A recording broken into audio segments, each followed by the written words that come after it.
que se presenta se estructura en áreas de conocimiento y unidades curriculares. Teoría y práctica de la educación comparada. Bueno, primero tenemos el curso introductorio, que es lo que ustedes han experimentado esta semana y que su cierre formal sería cuando ustedes entreguen ese ensayo que se les va a pedir, y que a mi modo de ver este es un tremendo curso introductorio. Esto está por encima de las expectativas que inicialmente nosotros nos formamos en términos de contenido, de los objetivos que nos propusimos, en términos de algo que lo quiero reconocer públicamente, de la presencia de ustedes aquí firme una semana completa, y eso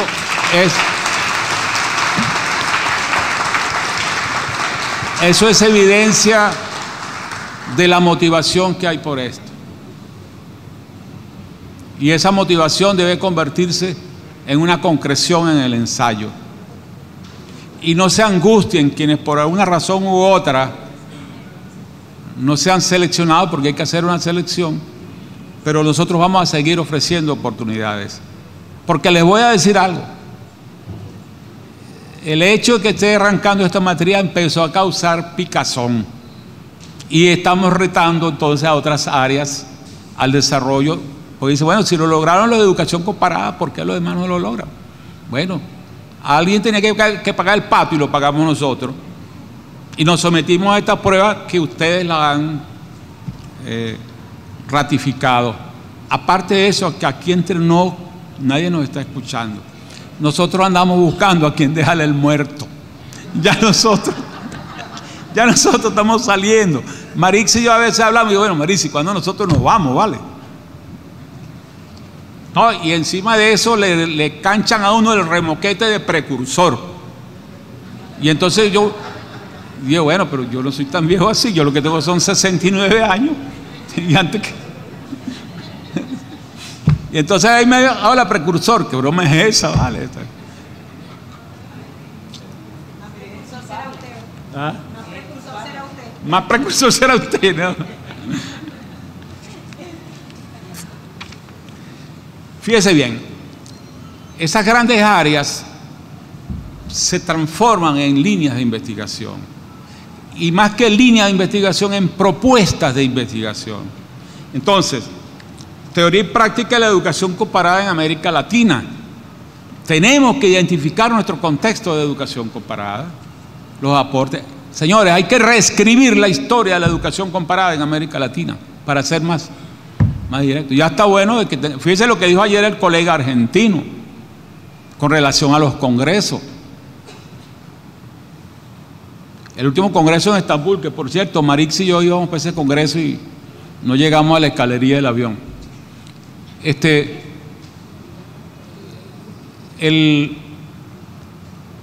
temario que se desarrolló ahí realmente no tenía ninguna motivación para América Latina. De ahí la importancia de plantearnos que entre algunas cuestiones que son tareas pendientes de la educación comparada en América Latina y en Venezuela en particular, es reconstruir esa historia a través del pensamiento de quienes han aportado y de lo que con un esfuerzo ese titánico quienes nos hemos dedicado a ejercer esa cátedra, tratando de convencer a la gente que pueden estudiar eso. Nosotros tenemos a veces que comenzar hasta por responder a la gente qué es educación comparada, porque la desaparecieron del mapa de las maestrías en Venezuela. Entonces, cuando agarramos un curso, tratamos de motivar al máximo, y a veces hemos logrado que algunas personas por lo menos apliquen la educación comparada en su tesis. Y de lo que se trata ahora es agarrar todo ese pensamiento y enrumbarlo, ponerlo al servicio de la gente, que los profesores se enteren de eso. De ahí la importancia del congreso del próximo año en Argentina, y de ahí por qué dentro de nuestras líneas de trabajo, vamos a decir, en el currículum oculto de nosotros está, ojalá que para finales de noviembre, la última semana de noviembre, que haríamos el Congreso Nacional en Venezuela de Educación Comparada, podamos sacar ponencias de alta calidad para llevar al Congreso de Argentina, porque ese Congreso sí se parece a América Latina. ¿Estamos claros? Bien. Luego, pensamiento educativo y pedagógico latinoamericano, esa es otra línea de trabajo. Políticas de universalización de la educación en la región. Mire, claro, lo que pasa es que Luis es mucho más abierto y cuando puede le cae a tobazo a la UNESCO. Pero nada más le voy a comentar esto. En el año 1980 tuve acceso a un libro que, como dicen en el pueblo mío, está todo esguarilado, pero todavía lo conservo. Porque ahí están todas las recomendaciones, fíjense el término, recomendaciones de la UNESCO, desde 1934 a 1979. Y ayer yo se lo comentaba a la doctora Mendoza. La UNESCO lo que da es recomendaciones. Y ninguna de esas recomendaciones son vinculantes. Y el problema del analfabetismo y el problema de la obligatoriedad de la enseñanza primaria está apareciendo como recomendación desde 1934. Déjeme decirle que eso no era de la UNESCO, esa era la Oficina Internacional de Educación, que por cierto me extrañó que ayer no nombraran a Pedro Rosselló entre los... Cuando intervino la compañera de la UNESCO. Como dijo en francés, que así nadie lo entendió. Sí.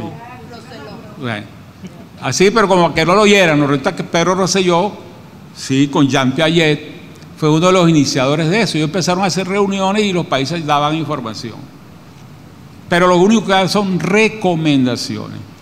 Y por eso es que México, y eso por cierto me costó un atracón bien feo aquí con un mexicano, la sede de la Declaración de México, y nos lo dijo el agregado cultural de la embajada, y yo salgo de, no sé de qué fue, y en una comparecencia que tuvimos aquí del secretario de Educación de la Ciudad de México, dije que este señor había dicho que tristemente México, siendo la sede de la Declaración de México, no podía llevar a la práctica ninguna de esas cosas que se acordaron. Y ese señor se sintió ofendido y me dijo que yo le había faltado el respeto.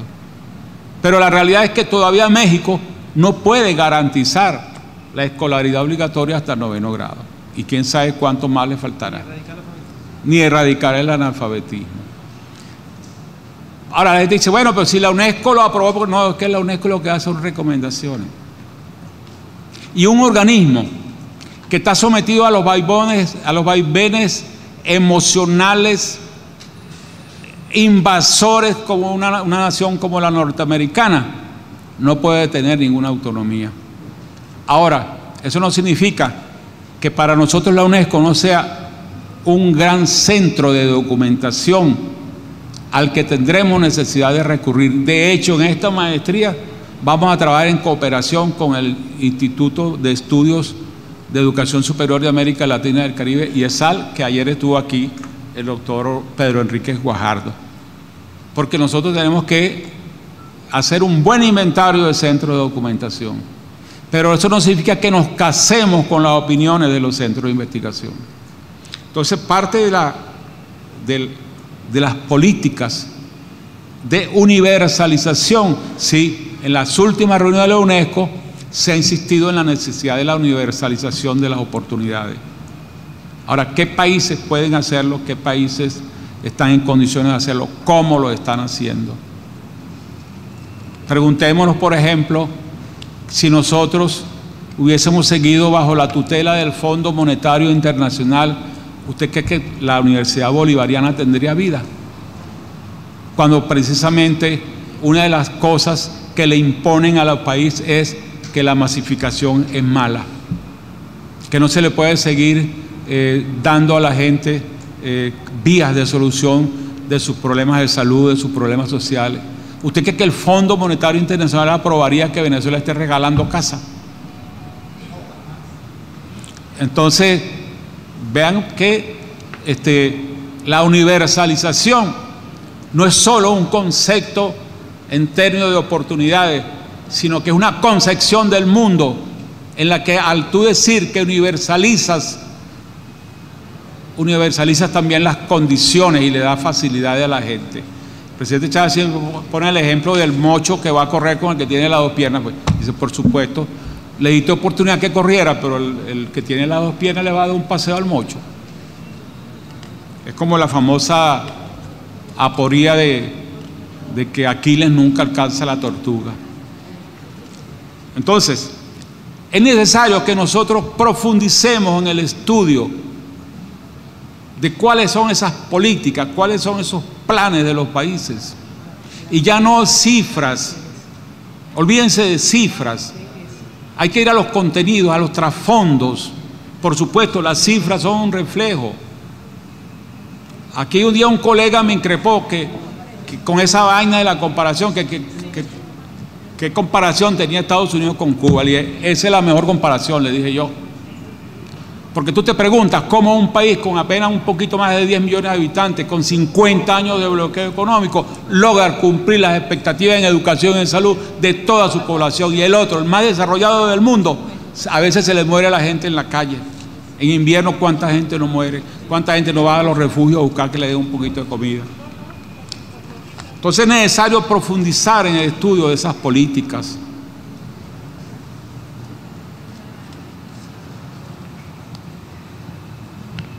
Se sintetiza eso en el alcance e impacto político, económico, social y educativo de las políticas de universalización. Estudio de las contradicciones generadas en el seno de los procesos y la construcción de nuevos referentes de análisis. Este detallito, y Marixa ha insistido mucho en eso, nuevos referentes de análisis. Nosotros no podemos seguir, primero, teóricamente, viendo la educación comparada como una cuestión, como un ejercicio descriptivo. Pero no solamente eso. Le voy a poner el ejemplo más nítido que estamos discutiendo ahorita con el problema de la transformación universitaria. Hay quienes están empeñados en que nos metamos en la cuestión esta de los rankings.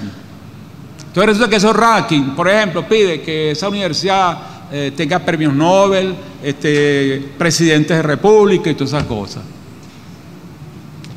¿De qué universidad nuestra salió un premio Nobel? ¿De qué universidad nuestra salió un presidente de los Estados Unidos? Entonces hay quienes se empeñan, no, porque es que ese es el excelso, eso es la calidad, pero esa es la trampa. Nosotros tenemos que parecernos a nosotros y el ranking hacerlo nosotros.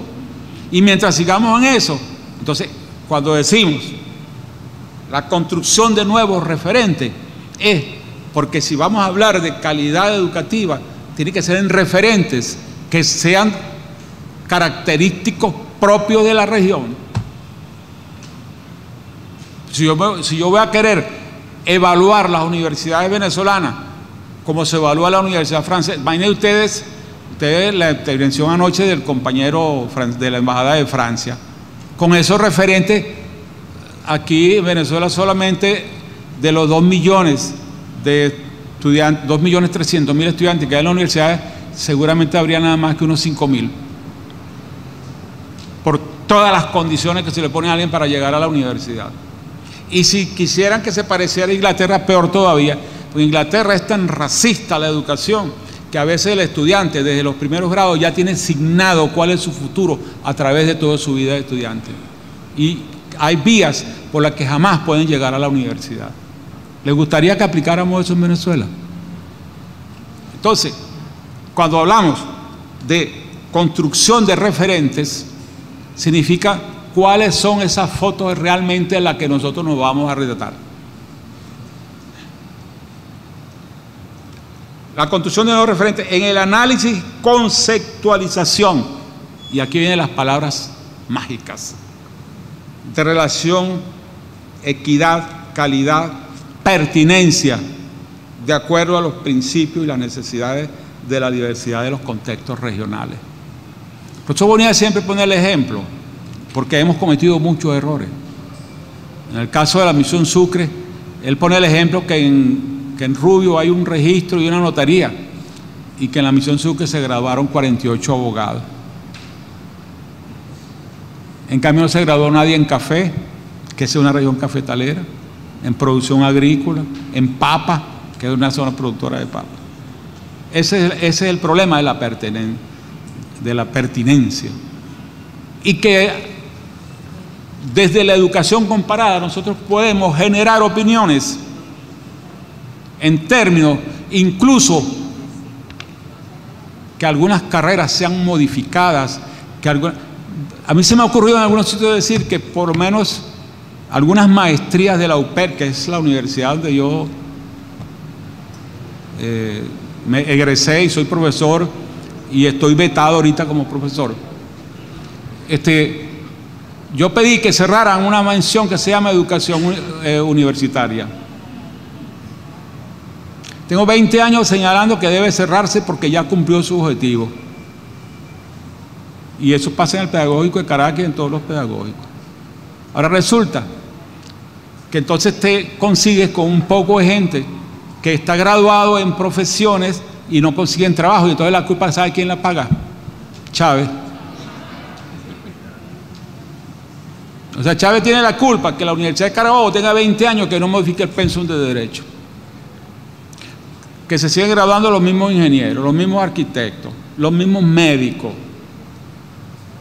Porque usted puede preguntarse, bueno, ¿y cómo que no se están graduando? Porque incluso, como hay una guerra desde algunas universidades autónomas contra los progresos que hemos tenido, todas esas leyes nuevas, que ya se perdió la cuenta, porque creo que va por encima de 1000 leyes, decretos, reglamentos, no son analizados en esas universidades. Ahora, ¿cómo se refleja? Rosa, si tú quieres ir comentando algunos contenidos curriculares. Bueno. Luego hay otro elemento, que es la gestión educativa en las instituciones públicas y privadas de América Latina.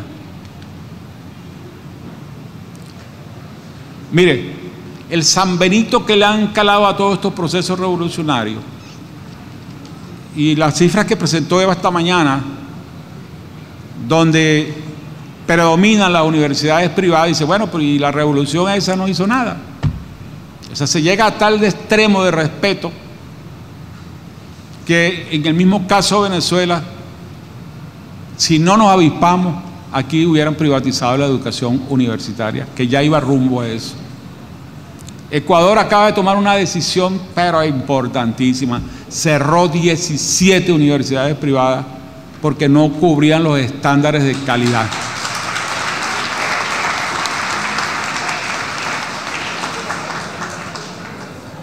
Bien. En este momento, gracias. En este momento en Venezuela estamos pasando por un proceso que lo está liderando el Ministerio de Educación Universitaria, con una muy importante participación del profesor Luis Bonilla, que se ha llamado la transformación universitaria. Ustedes deben haber visto en los periódicos la cantidad de ataques al ministerio. No le dan oportunidad a los funcionarios de sentarse a pensar, porque por el pago. Mire, la guerra de la homologación viene del año 1983. La resumo así.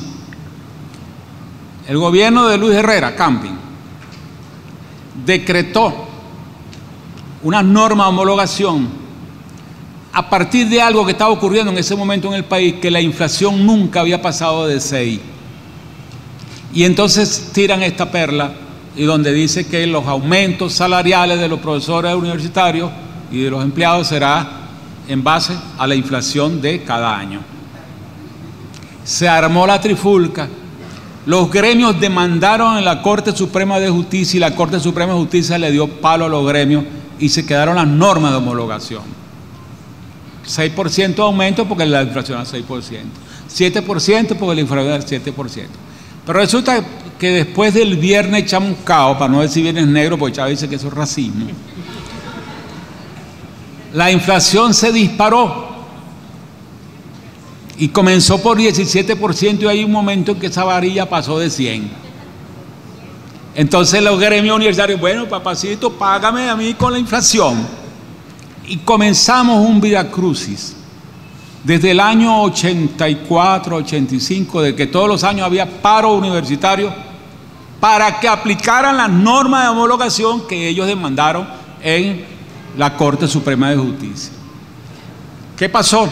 Se empezaron a acumular las deudas. En uno de sus arrebatos existenciales, Carlos Andrés Pérez tiró aquella varilla de los pasivos laborales en los últimos meses de su primer gobierno, que esto era que anualmente se iba acumulando las prestaciones sociales más los intereses que eso generaba y los intereses sobre los intereses. Todos los años un paro universitario para que nos dieran los aumentos de acuerdo con la inflación. Ningún gobierno quiso reconocerlo, ninguno. Y siempre vamos a ver, los gremios pedían 56%, daban 17%. Y óigase, los pasivos laborales, yo me jubilé en el año 93 y no habían comenzado a pagar los pasivos laborales que estaban vigentes desde el año 76. ¿Se imagina usted el mono que tenía el gobierno o el Estado con los profesores?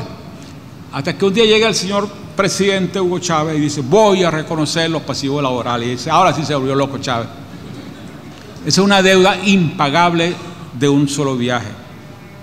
Lo que para el momento que Chávez anunció eso era la deuda con las universidades, era superior al presupuesto nacional. Calculen ustedes. Entonces, ¿qué pasa?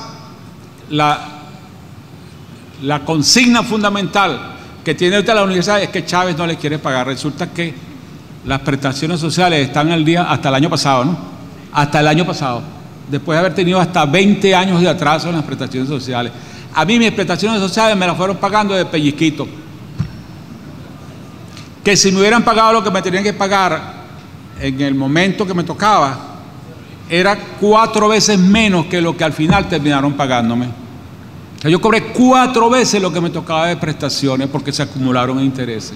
Entonces, todos los días está la guerra abierta de las universidades contra el gobierno porque no les paga. Resulta es, y yo lo he dicho una vez: mire, páguenle todo y después díganle qué es lo que quieren. Porque mientras se les deba medio, van a decir que este es un gobierno que quiere cerrar las universidades. Entonces, la gestión educativa de las instituciones públicas y privadas ya no solamente es competencia o problema nuestro como Venezuela, sino es un problema de América Latina. Y aquí está un tema que también ha sido Marixa muy insistente en él: criterios e indicadores para el seguimiento y evaluación de políticas educativas en el contexto latinoamericano. Y aquí no solamente se trata de definir criterios e indicadores, sino llegar mucho más allá en el término de la aplicación de eso como beneficio a la sociedad. Ahí tienen un filón grande. E incluso tenemos necesidad de conseguir gente en Venezuela y América Latina que sepa construir indicadores. Esto. Porque a veces llegamos y agarramos un libro de un especialista y queremos trasladar. No, vamos a meternos en ese lío. Bien. Ahora, ¿cómo se refleja eso curricularmente?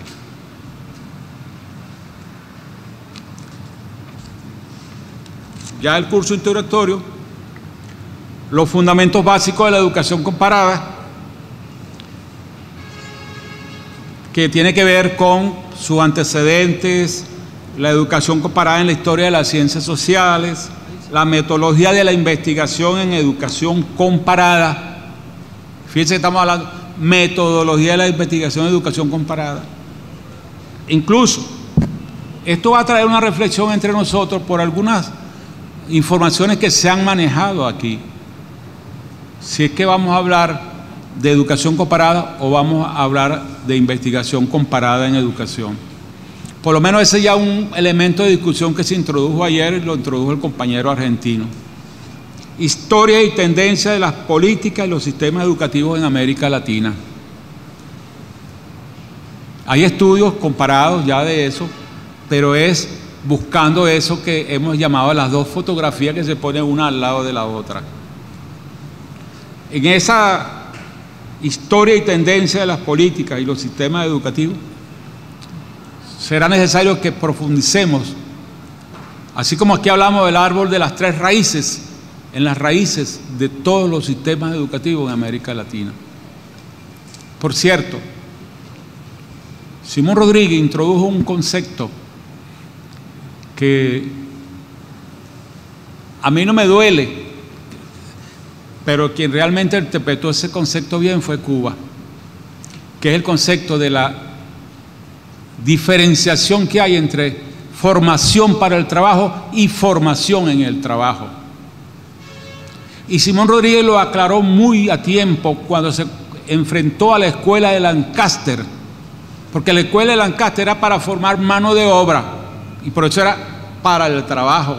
Y ese concepto lo hemos venido arrastrando, incluso dentro de esta revolución se sigue hablando de educación para el trabajo, y no es educación para el trabajo, es educación en el trabajo, porque el trabajo es una pedagogía.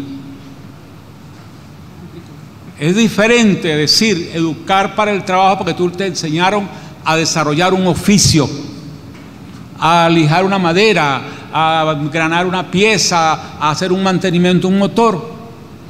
Y no es igual cuando tú dices formación en el trabajo, que significa disciplina, puntualidad, hacer con esmero lo que se está haciendo, que eso se convierte en parte de tu propia vida. Entonces, entre esas dos, ahí hay un trasfondo ideológico profundo. Y cuando digo que Cuba lo hizo, porque en Cuba han discutido ese concepto. Y no es lo mismo formar a alguien para que sepa limpiar piso, a alguien que para que además de limpiar el piso sepa que su trabajo es importante, que lo debe hacer en un horario, que eso le da oportunidades de ascender. O sea, tiene mucha masa, por eso es esos elementos nada más.